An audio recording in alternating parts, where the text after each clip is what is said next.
नमस्कार विद्यार्थियों।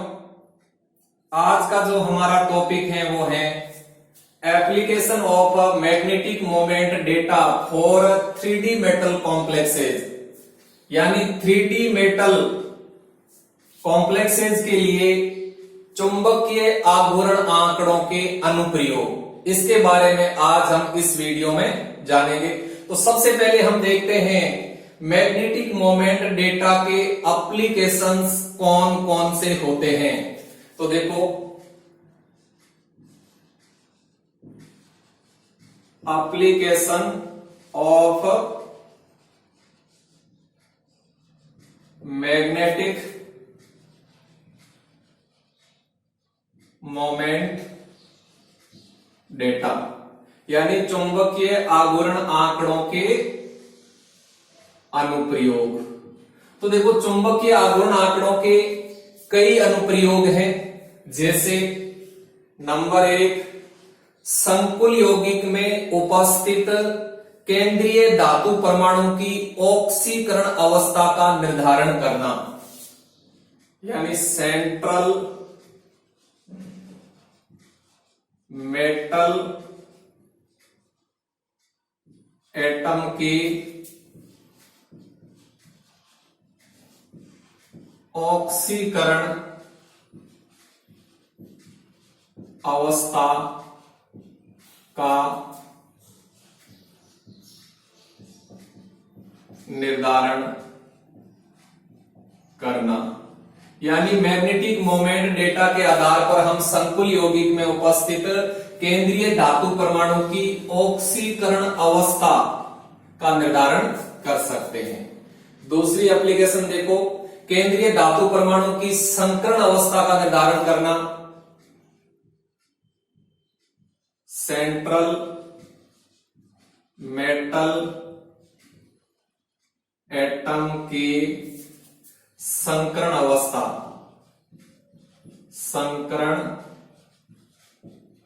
अवस्था का निर्धारण करना, संकरण अवस्था का निर्धारण करना। तो दूसरी एप्लीकेशन ये होगी कि मैग्नेटिक मोमेंट डेटा के आधार पर हम केंद्रीय धातु परमाणु की संकरण अवस्था का निर्धारण कर सकते हैं।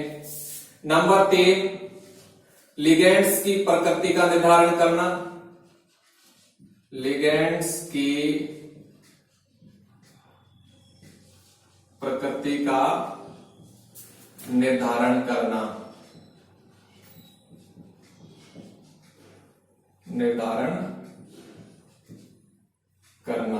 देखो, लिगेंड की प्रकृति का अर्थ यह है कि जो लिगेंड है वो स्ट्रॉन्ग फील्ड लिगेंड है या वीक फील्ड लिगेंड है, इसका निर्धारण हम मैग्नेटिक मोमेंट डेटा के आधार पर कर सकते हैं। नंबर 4 देखो,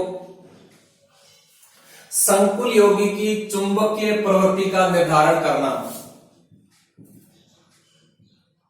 संकुल यौगिक की चुंबकीय प्रवृत्ति,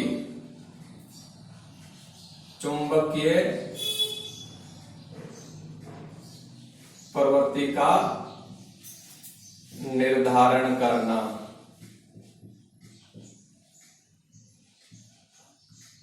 यानी चुंबकीय प्रवृत्ति का निर्धारण करना, इसका अर्थ है कि यह बताना कि जो संकुल यौगिक है वह अनुचुंबकीय है या प्रतिचुंबकीय है, यानी डाईमैग्नेटिक है या पैरामैग्नेटिक है, इसका निर्धारण हम मैग्नेटिक मोमेंट डेटा के आधार पर कर सकते हैं।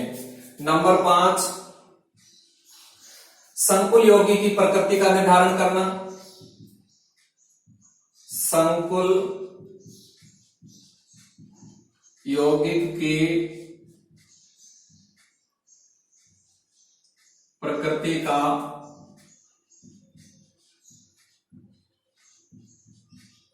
निर्धारण करना। देखो, संकुल यौगिक की प्रकृति का निर्धारण करना, इसका अर्थ यह है कि जो संकुल यौगिक है वह हाई स्पिन कॉम्प्लेक्स है या लो स्पिन कॉम्प्लेक्स है, इसका निर्धारण हम मैग्नेटिक मोमेंट डेटा के आधार पर कर सकते हैं, यानी संकुल यौगिक की प्रकृति का निर्धारण करना। 6 नंबर, संकुल यौगिक की ज्यामिति का निर्धारण करना, ज्यामिति यानी ज्योमेट्री का निर्धारण करना। तो ये मैग्नेटिक मोमेंट डेटा के कुछ अनुप्रयोग हैं। अब हम इन अनुप्रयोगों को एक उदाहरण लेकर के समझते हैं कि मैग्नेटिक मोमेंट डेटा के आधार पर हम इनका निर्धारण किस प्रकार से करते हैं। तो देखो आगे,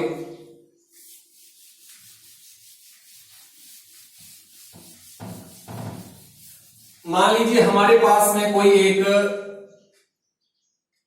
3D मेटल कॉम्प्लेक्स है। मान लीजिए अपने पास में है FeL6,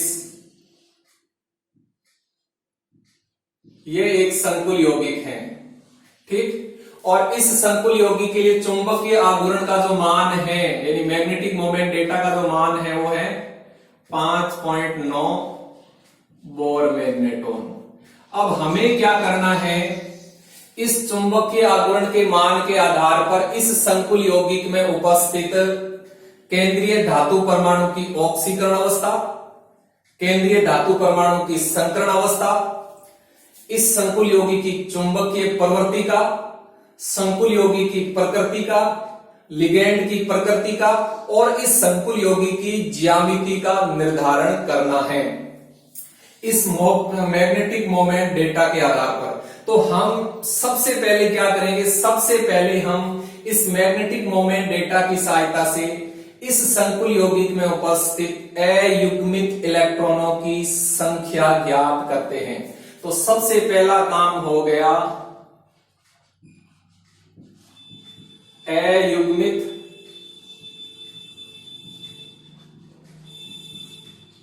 इलेक्ट्रॉनों की संख्या ज्ञात करना।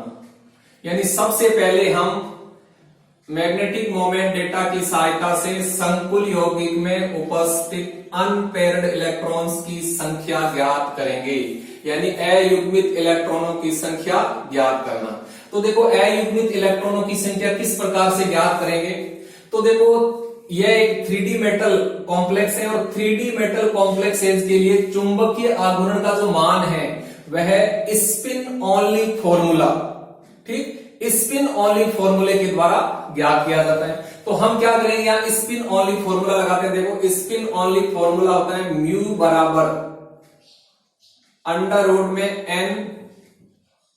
n+2, ठीक। जहां म्यू क्या है, म्यू है मैग्नेटिक मोमेंट यानी चुंबकीय आघूर्ण और n है अयुग्मित इलेक्ट्रॉनों की संख्या। तो इस स्पिन ओनली फॉर्मूले के द्वारा हम यहां अयुग्मित इलेक्ट्रॉनों की संख्या ज्ञात करते हैं। यहां देखो म्यू का मान कितना है 5.9, तो हम यहां 5.9 रख देते हैं बराबर यह आ जाता है अंडर रूट में n+2, ठीक। अब क्या करते हैं, देखो हम इस वर्गमूल को यहां से हटाते हैं। तो जब वर्गमूल को यहां से हटाएंगे तो इसका स्क्वायर हो जाएगा और जब इसका स्क्वायर होगा तो 5.9 को 5.9 से गुणा करेंगे तो देखो ये आपका हो जाएगा 34.81, ये आप कर लेना 34.81 बराबर क्या हो जाएगा n+2, ठीक। अब इसको सरल कर देते हैं। देखो यानी इस वर्गमूल को हटा दिया तो इसका स्क्वायर हो गया। अब इसको सरल कर दीजिए तो 34.81 बराबर देखो ये हो जाएगा n²+2n, यानी इस कोष्टक को खोल दिया। अब इसको पक्षांतरण कर लीजिए, तो पक्षांतरण करेंगे तो n²+2n माइनस 34.81 बराबर 0, यानी यह एक हमारे पास में समीकरण आ गई, ठीक। अब इस समीकरण में हमें n का मान ज्ञात करना है।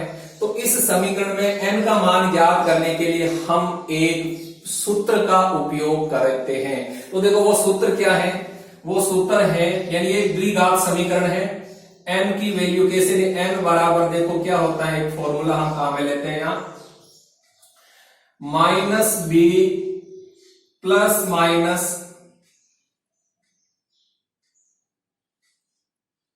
अंडर रूट में b स्क्वेयर प्लस 4ac बट्टा 2a, यानी इस फॉर्मूले के द्वारा हम n की वैल्यू ज्ञात करेंगे। तो देखो यहाँ a b c का मान क्या है, यहां देखो आपके a का मान क्या है, a का मान आएगा n स्क्वेयर के साथ में जो गुणांक है, यहाँ n स्क्वेयर के साथ में गुणांक 1 है तो यहाँ 1 बराबर 1 आएगा। b बराबर देखो यहाँ b बराबर आएगा n के साथ में जो गुणांक है, n के साथ में गुणांक 2 है तो b का मान 2 आ जाएगा।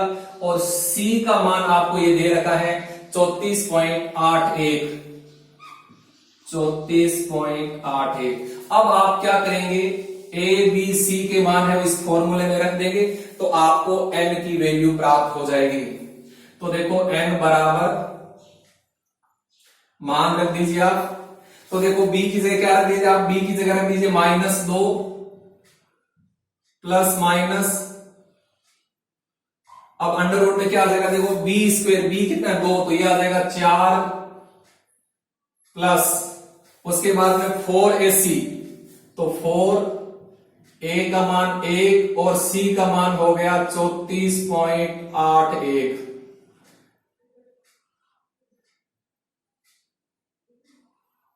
अब देखो आप इसको सरल कर दीजिए, तो इसको जब सरल करेंगे तो ये आ जाएगा -2 प्लस माइनस, अब आप देखो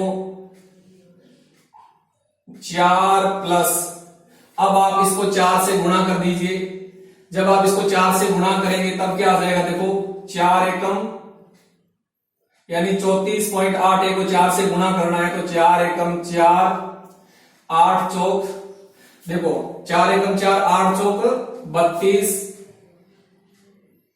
पॉइंट, इसके बाद में 4 चौक 16, 16 और 3 19, हासिल पाई 1 4, 12 1 13, तो यहां 139.24 आ जाता है। अब यहां की, अब देखो यहां बटा 2a है तो यहां हो जाएगा 2 गुणा 1, 2 गुणा 1, क्योंकि यहाँ 2a है नीचे, ध्यान रखो यहाँ, तो यहाँ 2a है तो 2 है ही और a का मान है तो 2 गुणा 1 हो जाएगा, तो यहां हो जाएगा 2। ठीक, अब n बराबर क्या आ जाएगा, देखो n बराबर आ जाएगा -2 प्लस माइनस ये अंडर रूट में आ जाएगा, देखो ये इसको जोड़ दो 139, ये हो जाएगा 143.24 बटा क्या हो जाएगा 2। ठीक, अब इसका वर्गमूल ले लो तो n बराबर देखो क्या आ जाएगा, n बराबर आ जाएगा -2 प्लस माइनस, अब देखो अगर 144 होता यहाँ तो वर्गमूल आ जाता 12, अब 143.24 है तो इसका वर्गमूल लेंगे तो ये आ जाएगा 11.97 बटा 2। तो अब देखो यहाँ n की 2 वैल्यूज आएगी, एक बार तो हम क्या रखेंगे, ये 11.97 प्लस का लेंगे और एक बार 11.97 माइनस का लेंगे, तो n की 2 वैल्यू आ जाती है, देखो यहाँ n का एक मान तो आ जाता है -2 माइनस 11.97 बटा 2, तो यहाँ n बराबर क्या आ जाएगा, ये आ जाता है आपका 13.97 माइनस के बटा 2, तो यहाँ n की वैल्यू आ जाती है माइनस, इसके अंदर 2 का भाग दे दो तो 6 2 18 पॉइंट, ये 1 19 9 2 18 और यह 17 8, तो ये मान आपका आ जाता है n बराबर -6.98। अब हम जानते हैं n है अयुग्मित इलेक्ट्रॉनों की संख्या और अयुग्मित इलेक्ट्रॉनों की संख्या माइनस में नहीं आ सकती, तो ये वैल्यू हम नहीं लेंगे। तो दूसरी वैल्यू देखो क्या आएगी, n बराबर -2 प्लस 11.97 बटा 2। ठीक, यानी प्लस का ले लिया यहाँ, तो n बराबर कितना आ जाएगा, इसमें से 2 कम कर दो तो ये हो जाएगा 9.97 बटा 2 और n बराबर देखो इसमें 2 का भाग दे दो तो ये आ जाएगा 4 9 2 18 और 8 2 16, तो 4.98। क्योंकि इलेक्ट्रॉनों की संख्या कभी अपूर्ण संख्या में नहीं होते हैं, पूर्णांक में होता है, तो यहाँ अपन n का मान कितना है, यहाँ 4.98 है, तो यहाँ n की वैल्यू अपन पूरी लेंगे तो यहाँ n की वैल्यू आएगी 5, कितनी आ जाएगी 5। तो देखो यहाँ अयुग्मित इलेक्ट्रॉनों की संख्या कितनी आ गई 5 आ गई। तो आपको सबसे पहले कौन सा काम करना है, चुंबकीय आघूर्ण के मान की सहायता से इस तरह से आपको अयुग्मित इलेक्ट्रॉनों की संख्या निकालनी है। अब देखो आपको यदि कोई 3D मेटल कॉम्प्लेक्सेस दिया हुआ है तो 3D मेटल कॉम्प्लेक्सेस में अयुग्मित इलेक्ट्रॉनों की संख्या 0 से लेकर 5 तक हो सकती है और इनके लिए आप चाहो तो चुंबकीय आघूर्ण का मान याद भी रख सकते हो। देखो जब अयुग्मित इलेक्ट्रॉनों की संख्या और मैग्नेटिक मोमेंट की वैल्यू, जब अयुग्मित इलेक्ट्रॉनों की संख्या 0 है तब चुंबकीय आघूर्ण का मान भी 0 बोर मैग्नेटॉन आता है। जब अयुग्मित इलेक्ट्रॉनों की संख्या 1 है तो चुंबकीय आघूर्ण का मान आता है 1.73 बोर मैग्नेटॉन। जब अयुग्मित इलेक्ट्रॉनों की संख्या 2 है तो यहां चुंबकीय आघूर्ण का मान 0, यहां चुंबकीय आघूर्ण का मान 1.73 बोर मैग्नेटॉन। और जब अयुग्मित इलेक्ट्रॉनों की संख्या 2 है तो चुंबकीय आघूर्ण का मान आता है 2.82 बोर मैग्नेटॉन। जब अयुग्मित इलेक्ट्रॉनों की संख्या 3 होती है तो चुंबकीय आघूर्ण का मान आता है 3.87 बोर मैग्नेटॉन। जब अयुग्मित इलेक्ट्रॉनों की संख्या 4 होती है तब मैग्नेटिक मोमेंट की वैल्यू आती है आपके 4.89 बोर मैग्नेटॉन। और जब आपके पास में 5 अयुग्मित इलेक्ट्रॉन होंगे तो उस कंडीशन में चुंबकीय आघूर्ण का मान आएगा 5.91 बोर मैग्नेटॉन। यानी जो 3D मेटल कॉम्प्लेक्सेस होते हैं इनके अंदर अयुग्मित इलेक्ट्रॉनों की संख्या 0, 1, 2, 3, 4, 5 इनमें से कोई होती है। तो जब अयुग्मित इलेक्ट्रॉनों की संख्या 0 है तो चुंबकीय आघूर्ण का मान 0, अयुग्मित इलेक्ट्रॉनों की संख्या 1 है तो 1.73, 2 है तो 2.82, 3 है तो 3.87, 4 है तो 4.89 और 5 है तो 5.91। आप चाहो तो इनको याद भी रख सकते हो, ठीक है, ताकि आपको कंफर्म रहे कि जो मैंने यहाँ अयुग्मित इलेक्ट्रॉनों की संख्या निकाली है वो सही है या नहीं है, ठीक है। लेकिन जब आपके पेपर में क्वेश्चन आएगा तो आपको इस तरह से निकालना होगा पहले अयुग्मित इलेक्ट्रॉनों की संख्या। अब देखो आगे, जब आपके पास में अयुग्मित इलेक्ट्रॉनों की संख्या आ जाती है तो इसके बाद देखो आपको आगे क्या करना है।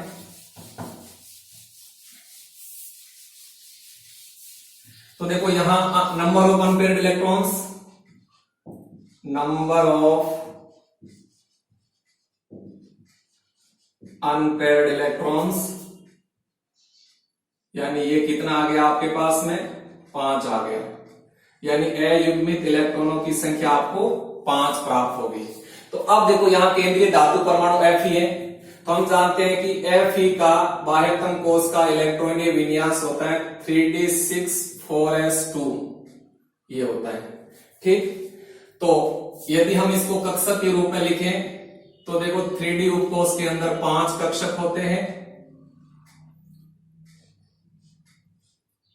ये 3D है। अब इसके अंदर आपको 6 इलेक्ट्रॉन भरने हैं, तो 1, 2, 3, 4, 5 और 6। इसके बाद में 4s उपकोश में एक ही कक्षक होता है, इसके अंदर 2 इलेक्ट्रॉन है तो ये अपने 2 इलेक्ट्रॉन भर दिए, ठीक। 4s के बाद में 4p कक्षक होते हैं, 4p कक्षक 3 होते हैं तो ये हो गया 4p कक्षक। और 4p के बाद में 4d कक्षक होते हैं, 4d कक्षक संख्या में 5 होते हैं तो ये हो गया 4d, ठीक। अब आपको ये क्या कह रहा है, आपको ये कह रहा है कि इस संकुल यौगिक में अयुग्मित इलेक्ट्रॉनों की संख्या 5 है। तो देखो अब हम निकालना चाहते हैं केंद्रीय धातु परमाणु की ऑक्सीकरण अवस्था। तो यहां देखो 5 अयुग्मित इलेक्ट्रॉन कब रहेंगे, जब यहां से 3 इलेक्ट्रॉन निकल जाए, यानी जब केंद्रीय धातु परमाणु 3 इलेक्ट्रॉनों को त्याग दें, 2 इलेक्ट्रॉन यहां से 1 इलेक्ट्रॉन यहां से, तो उस कंडीशन में इसके पास में 5 अयुग्मित इलेक्ट्रॉन रह जाते हैं। तो देखो इसकी ऑक्सीकरण अवस्था आती है +3, यानी Fe +3। तो तो जब Fe+3 होगा तब क्या हो जाएगा 3d5 और 4s 0, ये हो जाता है इलेक्ट्रॉनिक विन्यास। तो यहां देखो 3d में कितने इलेक्ट्रॉन रह जाएंगे, यहां 3d के अंदर 5 इलेक्ट्रॉन रह जाएंगे, ये 3d 1 2 3 4 और 5, और 4s रिक्त हो गया क्योंकि 4s के दोनों इलेक्ट्रॉन त्याग दिए हैं, तो 4s, और उसके बाद में 4p तीनों कक्षक रिक्त हैं यानी वैकेंट है 4p, और इसके बाद में 4d,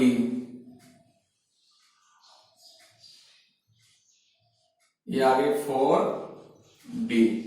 ठीक, अब देखो यहां ये बात क्लियर हो गई क्योंकि इस इलेक्ट्रॉनिक विन्यास से स्पष्ट है कि जब केंद्रीय धातु परमाणु 3 इलेक्ट्रॉनों को त्याग दें तो इसमें 5 अयुग्मित इलेक्ट्रॉन हो जाते हैं। अतः केंद्रीय धातु परमाणु की ऑक्सीकरण अवस्था +3 है, तो ये पहली बात क्लियर हो गई, यानी Fe की ऑक्सीकरण अवस्था, Fe की ऑक्सीकरण अवस्था कितनी आ गई +3, पहली बात। लेकिन आपको इसको सिस्टमेटिक ढंग से लिखना होगा कि उपरोक्त इलेक्ट्रॉनिक विन्यास से ये बात स्पष्ट है कि जब केंद्रीय धातु परमाणु 3 इलेक्ट्रॉनों को त्याग देता है तो इसके पास में 5 अयुग्मित इलेक्ट्रॉन हो जाते हैं, अतः इस संकुल यौगिक में केंद्रीय धातु परमाणु की ऑक्सीकरण अवस्था +3 है। तो ठीक है, पहली बात आ गई। अब दूसरी बात हम निकालना चाहते हैं केंद्रीय धातु परमाणु की संकरण अवस्था, Fe की संकरण अवस्था। अब देखो संकरण अवस्था में हम कैसे निकालेंगे, क्योंकि आपको पता है 6 कक्षक चाहिए क्योंकि 6 लिगेंड है, तो 6 रिक्त कक्षक चाहिए। तो देखो 6 रिक्त कक्षक कौन से होंगे, 3D में से तो होंगे नहीं क्योंकि 3D के साथ तो कोई छेड़छाड़ होगी नहीं, तो 3D कक्षक संकरण में भाग नहीं लेंगे। तो उस कंडीशन में 1 4s 3 4p और 2 4d कक्षक संकरण में भाग लेंगे, यानी ये जो कक्षक हैं ये कक्षक आपके संकरण में भाग लेंगे। ठीक, तो यहां संकरण कौन सा हो जाएगा, यहां संकरण हो जाएगा sp3d2। तो आयरन की संकरण अवस्था यानी केंद्रीय धातु परमाणु की जो संकरण अवस्था हो गई वो हो गई आपकी sp3d2। ठीक, अब नंबर 3 लिगेंड की प्रकृति,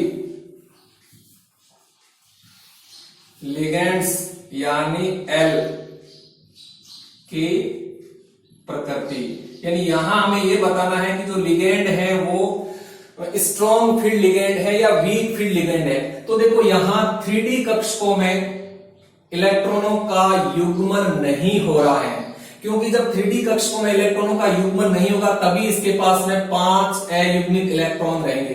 तो यदि 3D कक्षकों में इलेक्ट्रॉनों का युग्मन नहीं हो रहा है तो इसका अर्थ है कि ये जो लिगेंड है ये लिगेंड वीक फील्ड लिगेंड है, क्योंकि यदि स्ट्रॉन्ग फील्ड लिगेंड होते तो यहां 3D कक्षकों में इलेक्ट्रॉनों की पेयरिंग हो जाती। तो यहां 3D कक्षकों में इलेक्ट्रॉनों की पेयरिंग नहीं हो रही है, इसका अर्थ यह है कि इस संकुल यौगिक में उपस्थित लिगेंड है वो वीक फील्ड लिगेंड्स हैं। तो लिगेंड की प्रकृति कैसी होगी, weak field ligand, weak field ligands यानी दुर्बल क्षेत्र लिगेंड, दुर्बल क्षेत्र लिगेंड्स। अब 4 नंबर हम ज्ञात करना चाहते हैं संकुल यौगिक की चुंबकीय प्रवृत्ति, संकुल यौगिक की चुंबकीय प्रवृत्ति। तो अब देखो यहां संकुल यौगिक की चुंबकीय प्रवृत्ति तो पहले से ही क्लियर है, क्योंकि यहां मैग्नेटिक मोमेंट की वैल्यू 0 नहीं है, चुंबकीय आघूर्ण की वैल्यू 0 नहीं है, क्योंकि जब चुंबकीय आघूर्ण की वैल्यू 0 होती है तब संकुल यौगिक प्रति चुंबकीय होता है यानी डाईमैग्नेटिक होता है, और जब मैग्नेटिक मोमेंट की वैल्यू 0 नहीं होती है तब संकुल यौगिक है वो अनुचुंबकीय प्रवृत्ति का होता है यानी पैरामैग्नेटिक होता है। तो यहां संकुल यौगिक की चुंबकीय प्रवृत्ति क्या हो जाएगी, पैरामैग्नेटिक, पैरा मैग्नेटिक। ठीक, अब 5 नंबर क्या हो जाएगा, संकुल की प्रकृति। संकुल यौगिक की प्रकृति। संकुल यौगिक की प्रकृति कहते हैं कि संकुल यौगिक हाई स्पिन कॉम्प्लेक्स है या लो स्पिन कॉम्प्लेक्स है।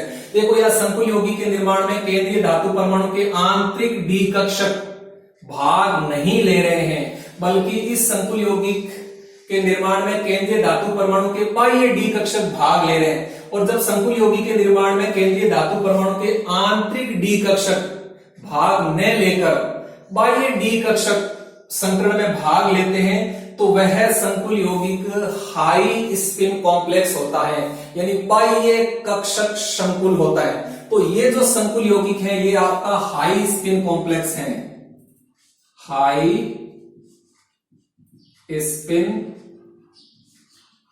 कॉम्प्लेक्स, जिसको हम बाह्य कक्षक संकुल यानी आउटर ऑर्बिटल कॉम्प्लेक्स, आउटर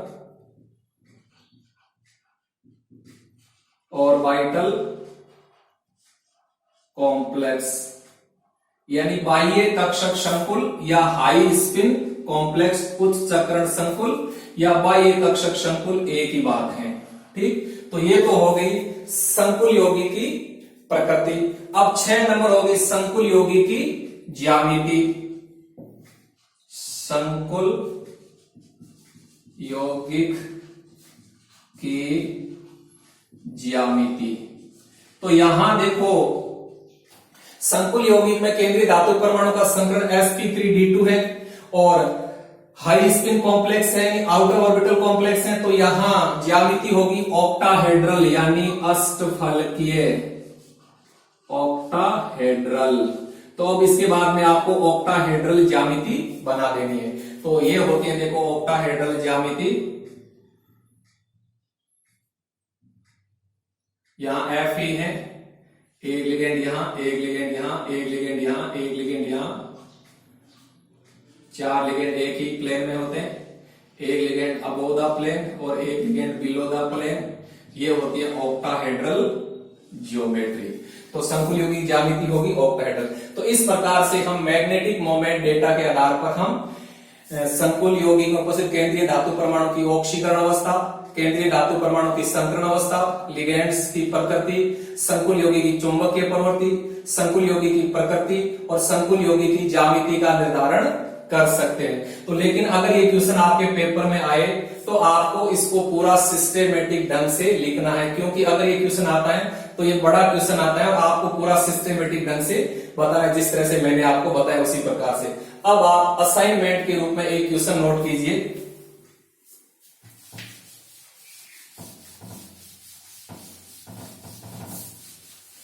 तो देखो आपके लिए क्वेश्चन है आज का, क्रोमियम L6 N+, यहां चुंबकीय आघूर्ण का मान है 0 बोर मैग्नेटॉन।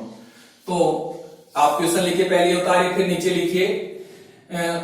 चुंबकीय आघूर्ण के मान के आधार पर इस संकुल यौगिक में उपस्थित केंद्रीय धातु परमाणु की ऑक्सीकरण अवस्था, केंद्रीय धातु परमाणु की संकरण अवस्था, लिगैंड की प्रकृति, संकुल यौगिक की चुंबकीय प्रवृत्ति, संकुल यौगिक की प्रकृति और इस संकुल यौगिक की ज्यामिति का निर्धारण कीजिए। थैंक यू, धन्यवाद।